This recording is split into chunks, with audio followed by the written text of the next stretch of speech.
السلام علیکم ورحمۃ اللہ وبرکاتہ۔ الحمد للہ رب العالمین والصلاة والسلام علی سید المرسلین، اما بعد فاعوذ باللہ من الشیطان الرجیم، بسم اللہ الرحمن الرحیم۔ والصلاة والسلام علیک یا نبی اللہ وعلی آلک واصحابک یا حبیب اللہ۔ یار اسلامی بھائیو، اللہ کے آخری نبی صلی اللہ تعالی علیہ وآلہ وسلم نے ارشاد فرمایا، بدبخت ہے وہ شخص جہاں میرا ذکر ہو اور وہ مجھ پر درود شریف نہ پڑھے۔ یار اسلامی بھائیوں، کئی لوگوں کا یہ سوال ہے کہ کیا صحابہ کرام میلاد مناتے تھے؟ اس سوال کا جواب آئیے جانتے ہیں۔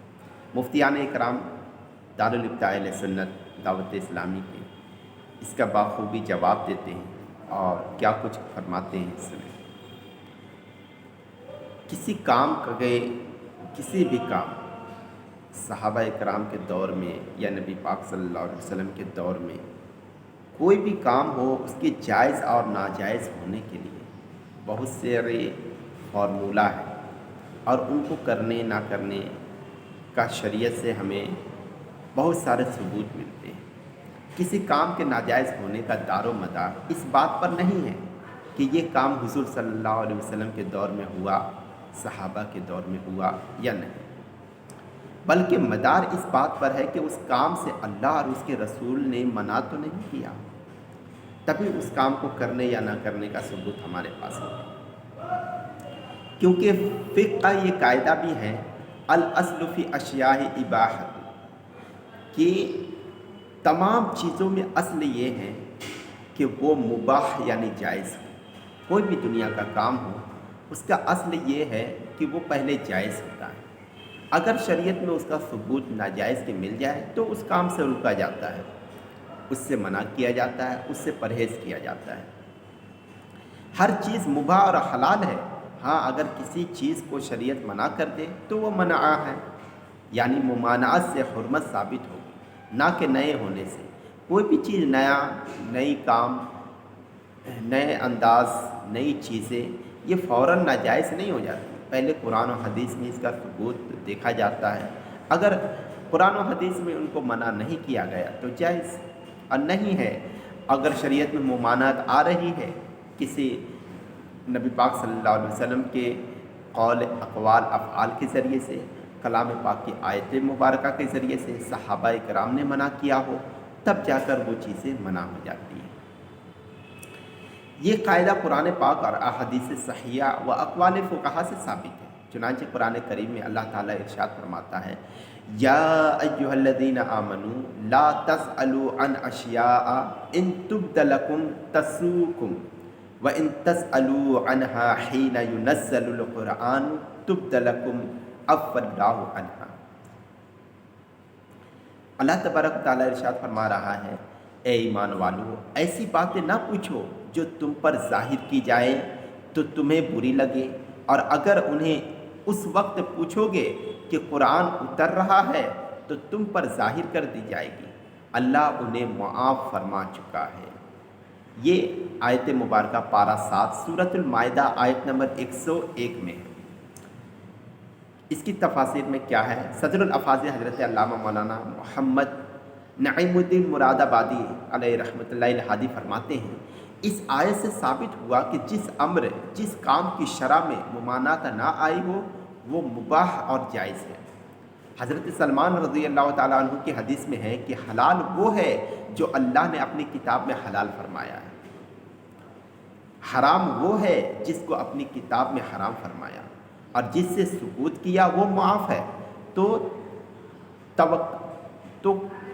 کلفت میں نہ پڑو، یعنی تنگی میں نہ پڑو۔ ہمارے اسلام میں دیکھیے کتنی پیاری باتیں ہیں کہ جو قرآن میں حلال ہے وہ حلال ہے، جو حرام ہے وہ حرام ہے، اور جس پر کچھ نہیں کہا گیا، سکوت اختیار کیا گیا، وہ معاف ہے، یعنی اس کو کرنے پر کوئی گناہ نہیں۔ حدیث پاک میں ہے، الحلال ما احل اللہ فی کتابہ والحرام ما حرم اللہ فی کتابہ وما سقط عنہ فہو مما عفی عنہ۔ حلال وہ ہے جس کو اللہ نے اپنی کتاب میں حلال فرما دیا، اور حرام وہ ہے جس کو اللہ نے اپنی کتاب میں حرام فرما دیا، اور جس پر خاموشی فرمائی وہ معاف ہے۔ یہ ترمذی شریف کی حدیث پاک ہے، جلد 3 صفحہ نمبر 280۔ ان کا مطبوعہ ہے دارالفکر بیروت کی کتاب ہے یہ۔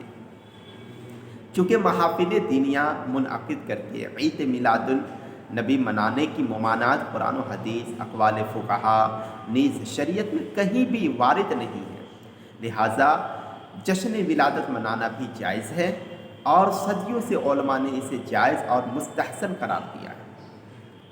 شارح بخاری امام قسطلانی رحمۃ اللہ تعالیٰ علیہ لکھتے ہیں، ربیع الاول چونکہ حضور صلی اللہ علیہ وسلم کی ولادت باسعادت کا مہینہ ہے، لہٰذا اس میں تمام اہل اسلام ہمیشہ سے میلاد کی خوشی میں محافل کا انعقاد کرتے چلے آ رہے ہیں۔ اس کی راتوں میں صدقات اور اچھے اعمال میں کثرت کرتے ہیں، خصوصاً ان محافل میں آپ کے میلاد کا تذکرہ کرتے ہوئے اللہ تعالیٰ کی رحمتیں حاصل کرتے ہیں۔ محفل میلاد کی یہ برکت مجرب ہے، یعنی تجربہ شدہ ہے کہ اس کی وجہ سے یہ سال امن کے ساتھ گزرتا ہے۔ سبحان اللہ، یہ بزرگان دین کا تجربہ ہے۔ ہم غور کریں کہ اگر میلاد نبی مناتے ہیں تو پورے سال بھر ہم امن اور سکون میں رہتے ہیں۔ اللہ تعالیٰ اس آدمی پر اپنا فضل و احسان کرے جس نے آپ کے میلاد مبارک کو عید منا کر ایسے شخص پر شدت کی جس کے دل میں مرض ہے۔ اللہ اللہ۔ شیخ عبدالحق محدث دہلوی رحمۃ اللہ تعالیٰ علیہ فرماتے ہیں، آپ صلی اللہ علیہ وسلم کی ولادت باسعادت کے مہینے میں محفل میلاد کا انعقاد تمام عالم اسلام کا ہمیشہ سے معمول رہا ہے۔ سبحان اللہ۔ اب ان کی بات نہیں مانے تو اب کن کی بات مانے؟ غور کریں، اس کی راتوں میں صدقہ، خوشی کا اظہار، اور اس موقع پر خصوصاً آپ صلی اللہ علیہ وسلم کی ولادت پر ظاہر ہونے والے واقعات کا تذکرہ مسلمانوں کا خصوصی معمول ہے۔ یعنی اس رات میں کرتے کیا ہے بھیا؟ اس رات میں یہی تو کرتے ہیں کہ پیارے آقا صلی اللہ علیہ وسلم کی سیرت مبارکہ کو لوگوں کے کانوں کے حوالے کرتے ہیں، ان کی سماعت کے حوالے کرتے ہیں، انہیں سناتے ہیں کہ آپ کا بچپن کیسا گزرا، آپ کی ولادت میں کیا کیا واقعات ہوئے، آپ کی مکی زندگی، آپ کی مدنی زندگی، آپ کے سفر حجر، آپ کے طریقہ کار، یہ ساری باتیں امام جمال الدین القطانی کے حوالے سے منقول ہے۔ حضور پر نور صلی اللہ علیہ وسلم کی ولادت کا دن نہایت ہی معظم، مقدس اور محترم و مبارک ہے۔ آپ صلی اللہ علیہ وسلم کا وجود پاک اتباع کرنے والے کے لیے ذریعہ نجات ہے۔ جس نے بھی آپ صلی اللہ علیہ وسلم کی آمد پر خوشی کا اظہار کیا، اس نے اپنے آپ کو جہنم سے محفوظ کر لیا۔ لہٰذا ایسے موقع پر خوشی کا اظہار کرنا اور حسب توفیق خرچ کرنا نہایت مناسب ہے، اور یہ کہنا کہ ہر نیا کام گمراہی ہے درست نہیں، کیونکہ بدعت کی ابتدائی طور پر 2 قسمیں ہیں۔ بدعت کہتے ہیں نئی چیزوں کو۔ بھائی ہم بھی تو نئے ہیں، آپ بھی تو نئے ہیں، یہ ویڈیو دیکھنے والے یہ بھی تو نئے ہیں۔ اب غور کریں، سلنڈر، گیس، چولہا، بریانی، کباب، سموسے، روڈ، یہ سب گاڑیاں وغیرہ، موبائل، اینڈرائڈ، یہ سب نئی چیزیں ہیں۔ تو کیا نئی چیزیں ہونا بری بات ہے؟ ہرگز نہیں۔ نئی چیزیں یعنی بدعت، ان کی 2 قسمیں ہیں۔ نمبر 1 بدعت حسنہ، اور نمبر 2 بدعت سیئہ۔ بدعت حسنہ وہ نیا کام ہے جو کسی سنت کے خلاف نہ ہو، یعنی شریعت سے نہ ٹکراتا ہو، جیسے مولود شریف کے موقع پر محافل میلاد، جلوس، سالانہ قرات کی محافل کے پروگرام، ختم بخاری کی محفل وغیرہ۔ کوئی بھی اچھا کام ہے، یہ بدعت ہے۔ بدعت سیئہ وہ ہے جو کسی سنت کے خلاف یا سنت کو مٹانے والی ہو، شریعت سے ٹکرانے والی باتیں ہو، جیسے غیر عربی میں خطبہ جمعہ و عیدین، گانے باجے، فلمیں، ڈرامے، یہ سب بدعت ہے۔ ڈھول باجے، ایسے رسمیں نکال دینا شادی بیاہ کے یا بچے کی پیدائش کے موقع پر جو شریعت سے ٹکرا رہی ہو۔ شادیوں میں مردوں کو مہندی لگانا، یہ کیا ہے؟ بچوں کو، مردوں کو سونے کی انگوٹھی پہننا، اس کو باقاعدہ رسم کے طور پر پہننا، یہ سب ناجائز بدعت ہے، اور پیارے آقا صلی اللہ علیہ وسلم کے زمانے میں بھی پایا گیا ہے۔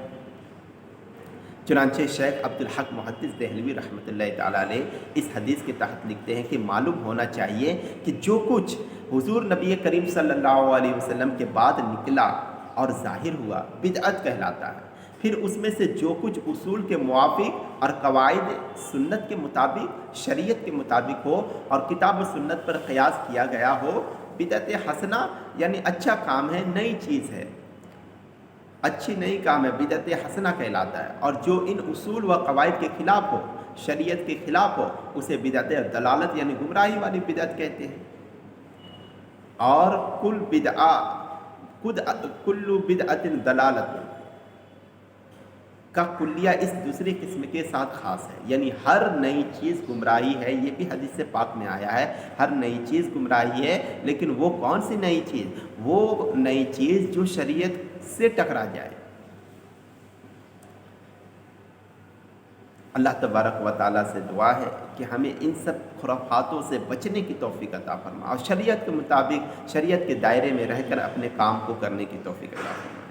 بلکہ حدیث پاک میں نئی اور اچھی چیزیں ایجاد کرنے والوں کو تو ثواب کی بشارت ہے، چنانچہ مسلم شریف میں ہے، من سن فی الاسلام سنۃ حسنۃ فلہ اجرھا واجر من عمل بها بعدہ من غیر ان ینقص من اجورہم شیء ومن سن فی الاسلام سنۃ سیئۃ کان علیہ وزرھا ووزر من عمل بها من بعدہ من غیر ان ینقص من اوزارہم شیء۔ جو کوئی اسلام میں اچھا طریقہ جاری کرے تو اس پر اسے ثواب ملے گا، اور اس کے بعد جتنے لوگ اس پر عمل کریں گے تمام کے برابر اس جاری کرنے والے یعنی ان نکالنے والے کو بھی ثواب ملے گا، اور ان کے ثواب میں کچھ کمی نہ ہوگی۔ سبحان اللہ۔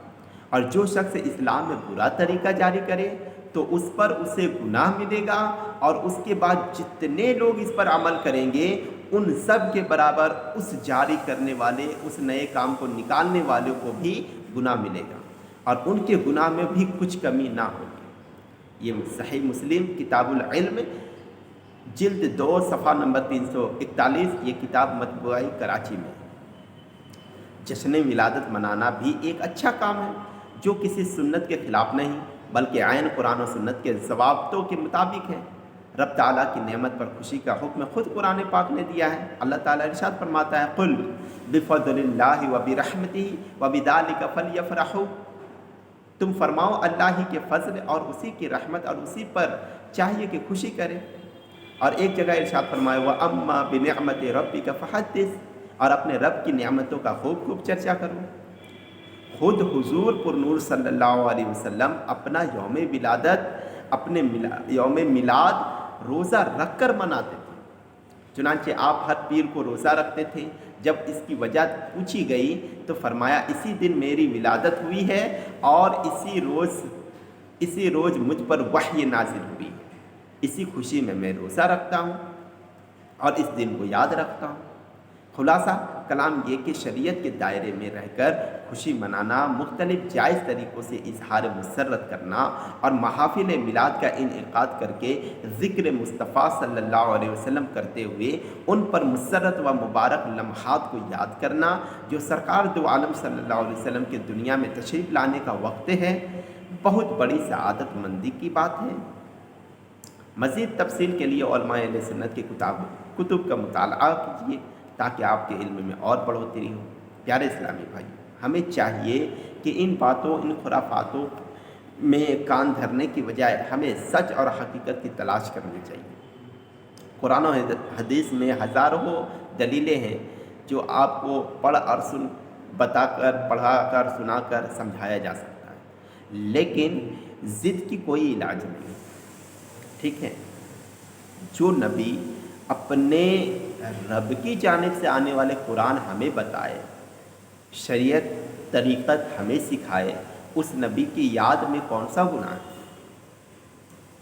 اب بتائیں تو موسیٰ علیہ السلام جس دن فرعون گر کے ہوا، یہودیوں نے نبی پاک صلی اللہ علیہ وسلم نے پوچھا کہ محرم کے دن روزہ کیوں رکھتے ہو؟ تو فرمایا، آج ہمارے لیے خوشی کا دن ہے کہ اسی دن ہمیں فرعون کے ظلم و ستم سے نجات ملا۔ تو کوئی چیز، کوئی رحمت، کوئی برکت، کوئی نعمت مل جائے تو اس پر خوشی منانا اپنا بھی طریقہ ہے، غیروں کا بھی طریقہ ہے۔ خواہ مخواہ عام مسلمان، نادان مسلمانوں کو ایسے ایسے سوالات میں الجھا دینا جو شریعت اور طریقت سے دور کر دے، عبادتوں سے دور کر دے، اچھے کاموں سے دور کر دے، یہ کہاں کی ناانصافی ہے؟ یہ کہاں کی انصاف کی بات ہے؟ یہ تو ناانصافی ہی تو ہے۔ ہمیں چاہیے ایسی باتوں پر نہیں، اپنے اعمال پر غور و فکر کریں۔ اللہ تبارک و تعالیٰ ان باتوں پر عمل کرنے کی توفیق عطا فرمائے۔